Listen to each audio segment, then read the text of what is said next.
लोग व्याकरणिक प्रकार्य के आधार पर शब्दों का वर्गीकरण पढ़ेंगे। विकारी शब्द, तो प्रयोग और व्याकरणिक प्रकार्य के आधार पर शब्द जो हैं दो तरह के होते हैं, विकारी शब्द और अविकारी शब्द।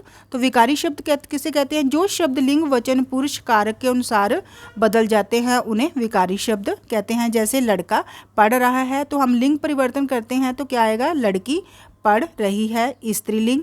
लड़का दौड़ रहा है, एक वचन, लड़का क्या है? एक वचन। तो वचन परिवर्तन, लड़के दौड़ रहे हैं, बहुवचन। लड़कों के लिए आम लाओ, तो कारक परिवर्तन करते हैं। जैसे लड़कों के लिए आम लाओ, कर्ता ने कर्म को करण से और संप्रदान का चिन्ह क्या है?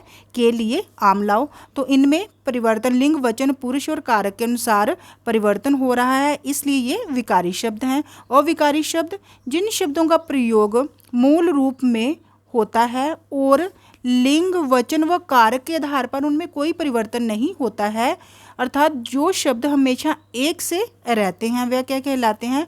और वे अविकारी शब्द या अव्यय कहलाते हैं।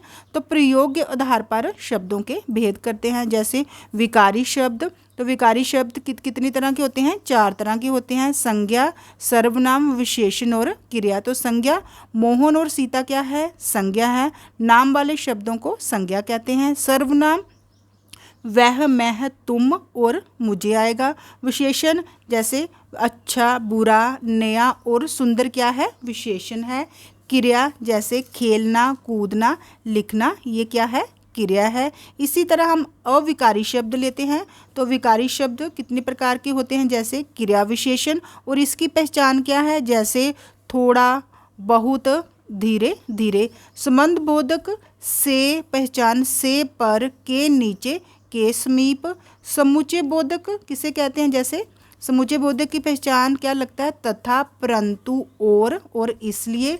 विस्मय आदि बोधक, तो इसकी पहचान क्या आएगी? अच्छा, अरे, वाह वाह और निपात, ही, भी, तक आदि। तो हम अब विकारी शब्द को और एक उदाहरण के माध्यम से समझते हैं। जैसे संज्ञा, सर्वनाम, विशेषण और क्रिया क्या है? विकारी शब्द है। हमने शब्द क्या लिया है? लड़का। तो वचन के अनुसार लड़का किस में परिवर्तित होगा? लड़के में, बहुवचन में। और पुल्लिंग में लड़की क्या आएगी? स्त्रीलिंग। और कारक के अनुसार कैसे परिवर्तित होगा? लड़कों ने। अब हम सर्वनाम लेते हैं। सर्वनाम शब्द कौन से हैं? वह, मैं। तो वचन में सर्वनाम शब्द क्या आएंगे? वेह, हम। और कारक में क्या आएंगे? उसने और उन्होंने। इसी तरह हमने विशेषण के लिए काला शब्द लिया है तो वचन क्या होगा? बहुवचन क्या होगा इसका? काला का काले। और स्त्रीलिंग क्या होगा? काली। और इसी तरह हम क्रिया में खेल शब्द लेते हैं तो वर्तमान काल लेते हैं। जैसे लड़का खेलता है, एक वचन है, तो खेला क्या आएगा? भूतकाल। और खेलेगा भविष्यकाल। तो अब हम इसको और डिटेल में समझते हैं। संज्ञा किसे कहते हैं? किसी प्राणी, व्यक्ति, वस्तु, स्थान अथवा भाव के नाम को संज्ञा कहते हैं। जैसे प्रियंका साइकिल से स्कूल जाती है। प्रियंका क्या है? कोई नाम है। साइकिल क्या है? वस्तु का नाम है। और स्कूल क्या है? स्थान का नाम है।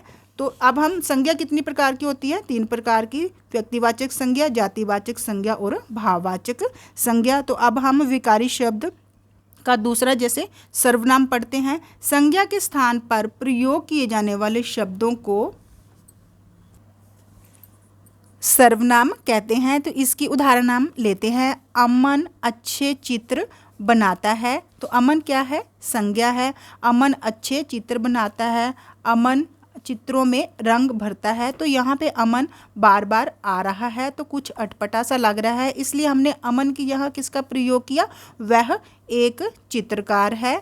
अमन अच्छे चित्र बनाता है, वह एक चित्रकार है। अमन की जगह पे हमने वह सर्वनाम का प्रयोग किया। अब हम विशेषण पढ़ते हैं। जो शब्द संज्ञा या सर्वनाम के गुण या विशेषता बताते हैं उन्हें क्या कहते हैं? विशेषण कहते हैं। तो इसका भी हम उदाहरण लेते हैं। जैसे लाल, गुलाब। लाल क्या है? विशेषण है। और गुलाब क्या है? संज्ञा है। तो गुलाब क्या है? विशेष्य है। तो जो शब्द संज्ञा या सर्वनाम की विशेषता बताते हैं उन्हें विशेषण कहते हैं। और जिन शब्दों द्वारा संज्ञा या सर्वनाम की विशेषता बताई जाती है उन्हें क्या कहते हैं? विशेष्य कहते हैं। तो क्रिया, अब इसका विकारी शब्द 4 प्रकार के अब क्रिया लेते हैं। जिन शब्दों से किसी काम के होने का करने का पता चलता है वे शब्द क्रिया कहलाते हैं। जैसे रीता पत्र लिख रही है, लिख रही क्या है? क्रियासूचक शब्द है कि ये क्रिया किसके द्वारा की जा रही है? रीता के द्वारा की जा रही है। तो पत्र इसमें कर्म है, तो लिख रही क्या है? क्रिया है। अब हम अविकारी शब्द लेते हैं। अविकारी शब्द अर्थात अव्यय। तो विकारी शब्द भी, अविकारी शब्द कितने प्रकार के? पहला प्रकार इसका क्रिया विशेषण, वह धीरे धीरे चलता है। तो इसकी क्रिया विशेषण 2 शब्दों के मेल से बना है। क्रिया जमा विशेषण अर्थात जो शब्द क्रिया की विशेषता बताते हैं उन्हें क्रिया विशेषण कहते हैं। जैसे वह धीरे धीरे चलता है, तो ये है धीरे धीरे क्या है? अविकारी शब्द है। किसी भी स्थिति में इसमें कोई परिवर्तन, धीरे धीरे में कोई परिवर्तन नहीं आ रहा है। वह धीरे धीरे चलता है, राम धीरे धीरे चलता है, सीता धीरे धीरे चलती है। कारक वचन के अनुसार तो परिवर्तन हो रहा है, परंतु धीरे धीरे में कोई परिवर्तन नहीं हो रहा है, इसलिए धीरे धीरे क्या है? क्रिया अविकारी जहाँ अव्यय शब्द है। अब हम संबंध बोधक लेते हैं। जो अव्यय शब्द संज्ञा या सर्वनाम के साथ आकर उनका संबंध वाक्य के दूसरे शब्दों से जोड़ते हैं वह संबंध बोधक कहलाते हैं। तो इसकी पहचान क्या है? के, समीप, से, पर आदि लगता है। जैसे उदाहरण, पेड़ के नीचे शेर बैठा है, तो के नीचे क्या है? संबंध बोधक है। के नीचे क्या है? संबंध बोधक है। अब हम इसका तीसरा प्रकार समुच्चय बोधक, जो अव्यय शब्द 2 पदों, शब्दों, वाक्यांशों जा तथा उपवाक्यों को जोड़ते हैं वह क्या कहलाते हैं?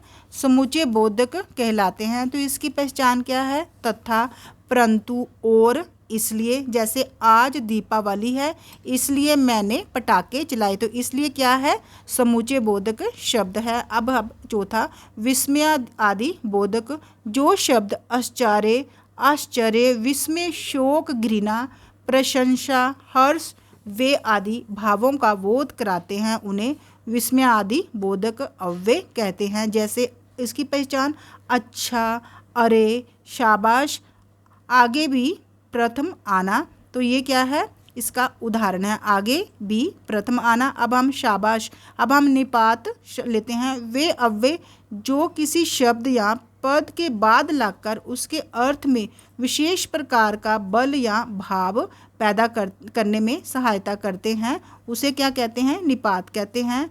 उसके बारे में बच्चे तक जानते हैं, तक क्या है? निपात है। राम कल भी जाएगा, तो इसमें भी क्या है? निपात है। अगर आपको मेरी वीडियो अच्छी लगी हो तो इसे लाइक, शेयर और सब्सक्राइब कीजिए। धन्यवाद।